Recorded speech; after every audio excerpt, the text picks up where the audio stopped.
அன்பே சிவம், அறிவே தெய்வம், மனமே குரு, குருவே சரணம், தன்னை அறியும் அறிவே பூரணம். மெய்யன்பர்களே, உங்கள் அனைவருக்கும் சித்தர் ஞான மார்க்கத்தின் சார்பாக வணக்கத்தையும் வாழ்த்துக்களையும் தெரிவித்துக் கொள்கிறேன். வாழ்க வளமுடன். ஆன்மீக மார்க்கத்தில் தியானம் பண்ணுறது ஒரு முக்கியம் அல்ல. தியானம் நீங்கள் யூடியூப்புக்கோட பார்த்து செய்யலாம், பிடிக்கலாம், பார்த்து பண்ணலாம்.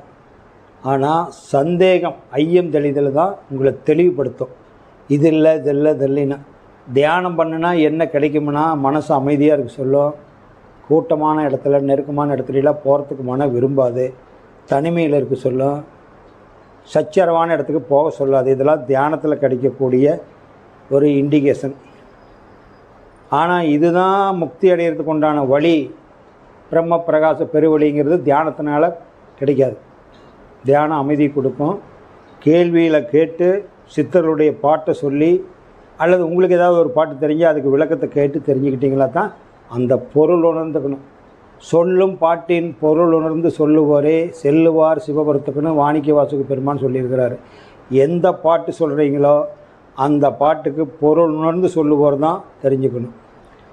பொருள் உணராத சொன்னீங்களா அது ஒரு மரியாதைக்காக சொல்லலாம், இல்லைன்னா எவ்வளோ சொன்னாலும் வேலைக்கு ஆகாது.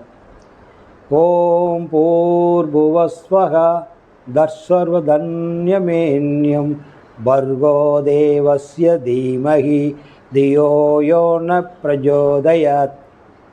சொல்லிவிட்டேன், என்ன உங்களுக்கு புரியும்? ஓம் ரிங் வசி வசி, ஓம் ரிங் வசி வசி. என்ன புரியுது? ஒன்றும் புரியல. அதனால் ஈஸியாக இருக்கிறத சொல்லுங்கள். ஓம் தன தானிய லட்சுமியை வசி வசி வசியை நமகா. போதும், 108 முறை சொல்லுங்கள். தனமும் வேணும், தனம்னா பணம். தானியமே வேணும், தானியம். தனம்னா பணம், தானியம்னா உணவு குறையில்லாத இருக்கணும். இது ஈஸியாக சொல்லிட்டு போகலாம். ஓம் தன தானிய லட்சுமியை வசி வசி வசியை நமகா. நமகானா போற்றின்னு அர்த்தம். உங்களுக்கு என்ன பாசம் தெரியுதோ அந்த பாசம். இப்போ நீங்கள் காமெடி ஓடுது, தெலுங்கு காமெடி பார்க்க முடியுமா? ஹிந்தி காமெடி பார்க்க முடியுமா? அப்போ அது பெருசுன்னு நாம் என்ன நினச்சிக்கிறோம்? 21ஆம் நூற்றாண்டுலேயும் மாற்று மொழியில் ஒரு மந்திரத்தை சொன்னால் உயர்வுன்னு நினச்சிக்கிறோம். பாசம் தெரியல உங்களுக்கு. ஏன் தமிழில் சொல்லக்கூடாது? தமிழில் சொன்னால் போக மாட்டேன் நாளைக்கு. நீ தெரிஞ்சுக்கிறீல்ல, ஆனால் இதுதானே அது அப்படின்னு தெரிஞ்சுக்கிறீல்ல, போக மாட்டீங்க. புரியுதா? தமிழில் சொன்னால் நீங்கள் போக மாட்டீங்க. புரிஞ்சுக்கிறீங்கள? உங்களை வச்சு எப்படி சம்பாதிக்க முடியும்? சம்பாதிக்கணுமில்ல.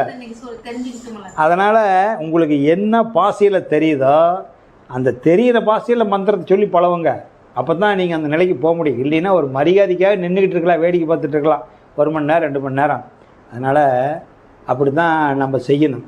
அந்த மாதிரி அதுதான் அது ரைட்டு. இப்போ கேள்வி பதில் நிகழ்ச்சி. இப்போ காலையில் 2 கிளாஸ் கேட்டீங்க.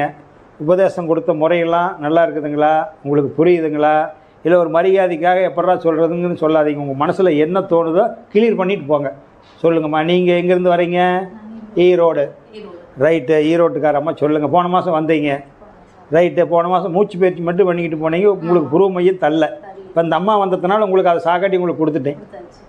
நீங்கள் 2 ட்ரிப் வந்திருக்கிறீங்க இதுக்கு. அவங்க முதல் ட்ரிப்லேயே அதை வாங்கிட்டாங்க. ரைட்டு, அந்த மூச்சு பயிற்சி உங்களுக்கு நல்லா இருக்குதா? பண்ண முடியுதா? சரி. சந்தேகம் என்ன? ஆன்மீக தெளிவு, தத்துவ விசாரணை உங்களுக்கு சொல்கிறது புரியுதுங்களா? நீங்கள் என்ன கேட்க விரும்புகிறீங்க? கேட்டு தெளிவுபட்டுட்டு போங்க. இல்லை எனக்கெல்லாம் தெளிவாயிடுச்சு அப்படின்னா ஓகே, போயிட்டு வாங்க, சந்தோஷம். நீங்கள் சொன்னதுலேயே எல்லாம் வந்துருச்சுங்க அப்படின்னா போயிட்டு வாங்க. சந்தேகம் இருந்தால் கேளுங்க. என்ன சந்தேகம் இருக்குதோ கேட்டு தெளிவுபட்டு போங்க. மனசு நிறைவு உங்களுக்கு. அப்போ சந்தேகம் வந்தால் கேளுங்க.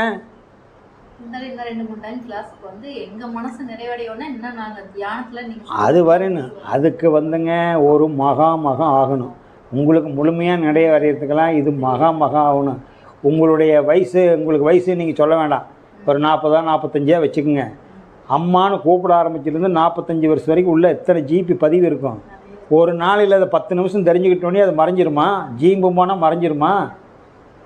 உங்கள் முப்பாட்டை வெட்டிட்டு போன கிணறு தண்ணி சேர்ந்துக்கிட்டே இருக்கிற நீ கல்யாணம் முடிச்சு 20 வருஷம் ஆகிடுச்சு. வீட்டுக்கு மருமகளாக நீ கல்யாணம் முடிச்சு வரும்போது 15 அடி தண்ணி இருந்தது, பக்கெட்டு விட்டேன்னா கவுரு 15 அடி போகும். இப்போ சேர்ந்து சேர்ந்து சேர்ந்து சேர்ந்து பக்கெட்டு வந்து மேலே ஆடுது. என்னடா பக்கெட்டு ஆடுதுன்னு நீங்கள் கொத்தனார் கூப்பிட்டு பார்த்தா ஏங்க உள்ள பூரா சேருதுங்க, 1/2 அடி தண்ணி இருக்குது. முதல்ல 15 அடி இருந்தது, இப்போ எவ்வளோ இருக்குது? பூரா சேராக கிடக்குது. தூர் வரணுமில்ல, தூர் வரணுன்னா 3 தலைமுறை 4 தலைமுறையே பூரா என் நல்ல விஷயத்தை தெரிஞ்சுக்காதையே பூரா தலைமுறைக்கு எல்லா புண்ணியத்தையும் பெரியவர்கள் புண்ணியத்தை பூரா அனுபவிச்சு தீர்த்துட்டான். இப்போ பாவம் போட்டு செமந்துக்குச்சு. அப்போ சேராக கிடக்குது, இது தூர் வரணும்.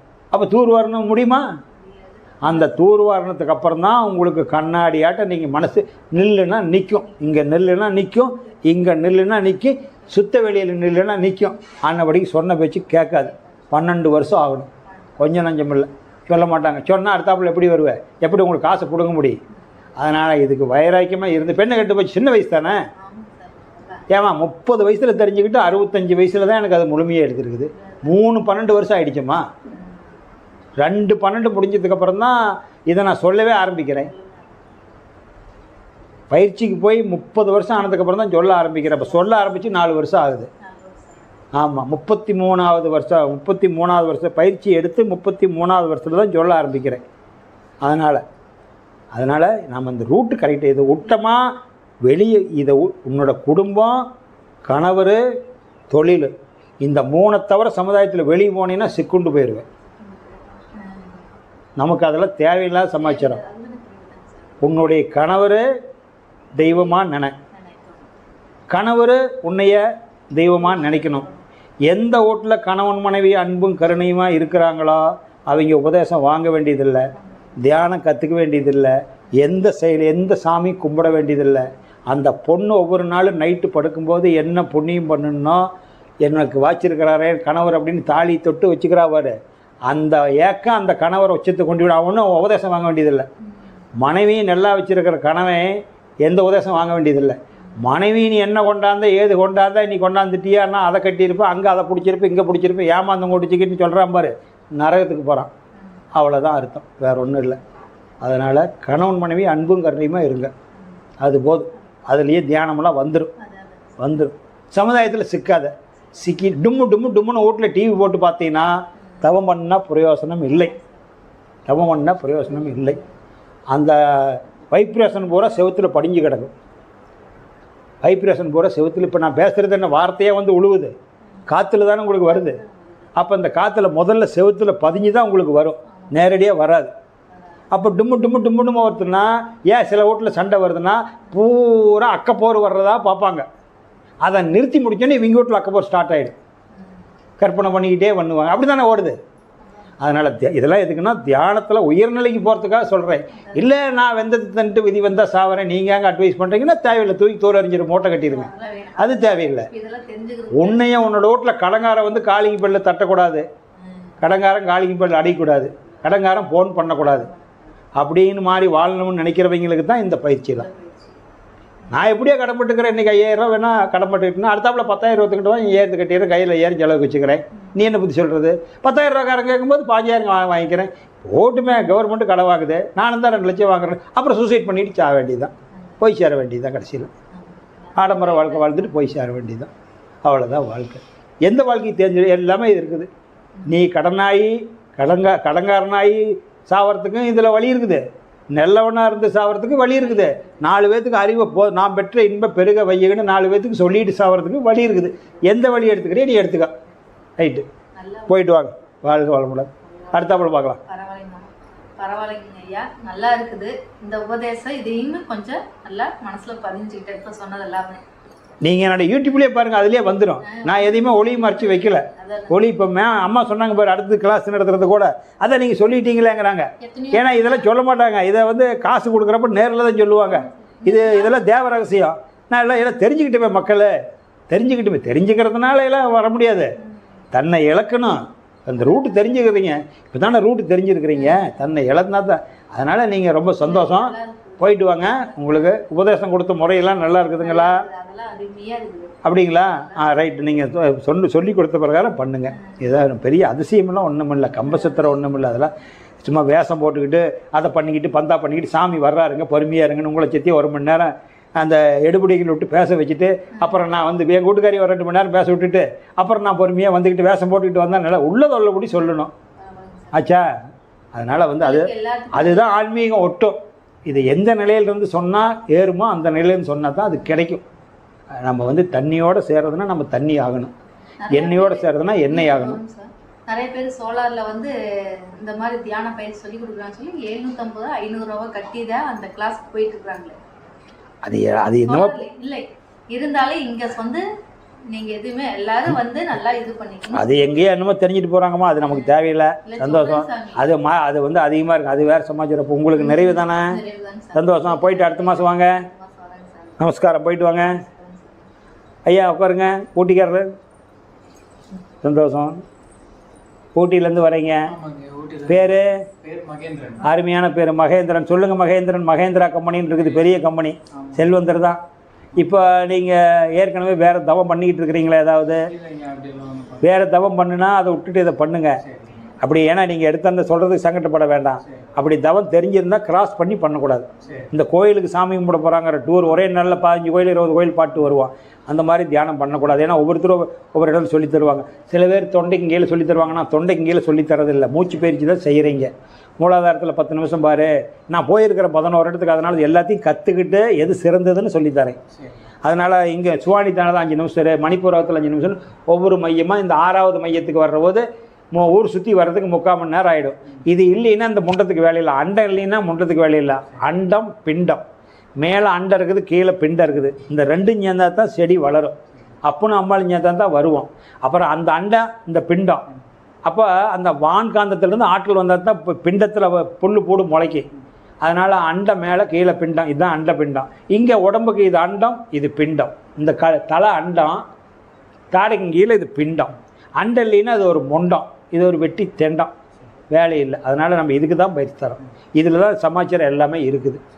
அதனால தான் இதில் தலையில் உருமாலை கட்டி காட்டுவாங்க. ஏன் உருமாலை கட்டுறாங்க பிடிக்கிறாங்கன்னா அது அழகுக்காகவே வேடிக்கையாகவே இல்லை, இதை பாதுகாத்துக்கணுங்கிற அடையாளத்தினால.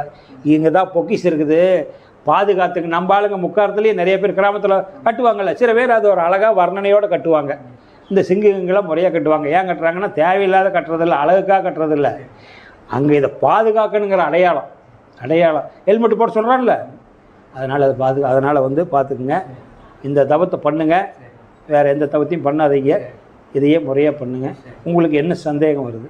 சந்தேகம் இங்கே வர வரைக்கும் சந்தேகம் இருந்துச்சு. நிறைய கேட்கணும், நிறைய கேள்வி கேட்கணும் அப்படின்னு இருந்துச்சு. வரும்போது கொஸ்டின் நீங்கள் காலையில் 1 மணி நேரம் கிளாஸ் கேட்டீங்க. ஆமாம், கேட்டுங்க. அப்புறம் இப்போ வந்து இப்போ எனக்கு எந்த கேள்வியுமே இல்லைங்க, எல்லாம் கிளியர் ஆயிடுச்சு. உங்களுடைய மனசுக்குள்ளே கேட்கலான்னு நினச்சது கிளியர். நினச்சது எல்லாமே நீங்களே சொல்லிட்டீங்க. ஒன்றுமே கேள்வி இல்லைங்க. இப்போ கேட்கணுங்கிறது தோணல. ஒன்றுமே இல்லை. ரைட், சந்தோஷம். வேறு ஏதாச்சும் கேட்கணும்னு நினைக்கிறீங்களா? இருந்துச்சுன்னா அடுத்த கிளாஸில் கேட்குறேன். அடுத்த கிளாஸுக்கு வாங்க. நீங்கள் முடிஞ்சதுன்னா அடுத்த மாதம் கூட வாங்க.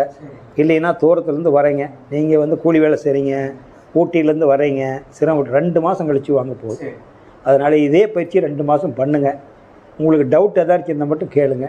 அதுபடி இது வந்து ரொம்ப எளிமையான பயிற்சி, நேர்மையான பயிற்சி. சிரமப்படாத செய்யுங்க. 2 அனுப்புகிறேன் உங்களுக்கு. இன்றைக்கி 2 உங்களுக்கு அனுப்புகிறேன் கேசட்டு. 2லேயும் ஒன்று வந்து உபதேசம் பட்டின தவம், இன்னொரு தவம் மூச்சு பயிற்சி மட்டும் கவனிக்கிறது. இங்கே கவனிக்க வேண்டியது வராது. இந்த ஃபார்முலா எல்லாம் ஒன்று தான். நீங்கள் 5 உபதேசம் இருக்குது என்கிட்ட. அதில் வந்து 3 வரைக்கும் தருவேன், 4 வரைக்கும், 5ஆவது தரமாட்டேன். 5ஆவது உபதேசம் யாருக்கும் தர்றதில்லை. அது அந்த நிலைக்கு வர முடியாது. அது வருமானமே வேண்டாம், என்னோடய ஊடே அதெல்லாம் 60 வயசுக்கு மேலே நீங்கள் எடுத்துக்கிறது தெரிஞ்சு வச்சுருக்கிறேன் நான். அதனால் அது கொடுக்கறதில்ல. 60 வயசுக்கு மேலாகி பணம் சம்பாதிக்கிற ஆசை எல்லளவு வரக்கூடாது. சம்பாதிக்கிற ஆசை வரவே கூடாது. பணமே எனக்கு வேண்டான்னு சொல்கிறான் பார்த்தியா, அவனுக்கு தான் அந்த 5ஆவது உபதேசம். நம்ம குடும்ப வாழ்க்கைறவங்களுக்கு மட்டும் இந்த 2-3 உபதேசம் தருவேன். இது போதும் உங்களுக்கு, இதுவே போதும். 5ஆவதுங்கிறது மௌனத்திலேயே இருக்கணும். அதனால் கேட்கலாம். நீங்கள் அப்புறம் மௌனத்தில் இருக்க வேணும்னு சொல்லிக்கிட்டு இருக்கிறீங்களா? மாதம் 1 நாள் தான் சொல்கிறேன், 10 நாள் வீட்டில் தான் படுத்துருக்கிறேன். ஏதாவது ஒரு ரூமுக்குள்ளேயே தான் இருப்பேன். என்ன வேணும், எங்கள் வீட்டுக்காரி வெளிக்கிளி போனால் ஓட்டை போட்டிட்டு போயிடும், வீட்லேயே தான் இருப்பேன். கடை வீதி போனால் மாதம் 50,000 வரும். ஜவுளி ஏஜெண்டாக இருந்த டெக்ஸ்டைல் அப்படியே உதவி தள்ளிட்டு தான் வந்து ஒன்றும் வேலை செய்ய வேண்டியதில்லை, சமைக்க வேண்டியதில்லை. எவனோ பீஸ் உற்பத்தி பண்ணுறான் மில்லில், இந்த கடைக்கு அனுப்பிச்சுன்னு சொன்னால் கமிஷன் கொடுத்துருவான். எனக்கு ஒன்றும் வேலை சமைக்கிறது இல்லை, அதுதான் செஞ்சுக்கிட்டு இருந்தேன். அதை 50,000 வரும். அப்படியே விட்டுட்டு வேண்டாம், அதை செஞ்சுக்கிட்டு தானே இதை சொல்ல முடியாது. ஏதாவது ஒன்று தான் நம்ம முக்தி அடைய முடியும். அதனால் அதை நான் அதை இழந்துட்டு தான் சொல்லி கொடுத்துட்ருக்கிறேன். அது இழந்துட்டு தான் சொல்லி கொடுக்குறேன். அது வேறு, நீங்கள் அந்த மாதிரி வர வேண்டாம்.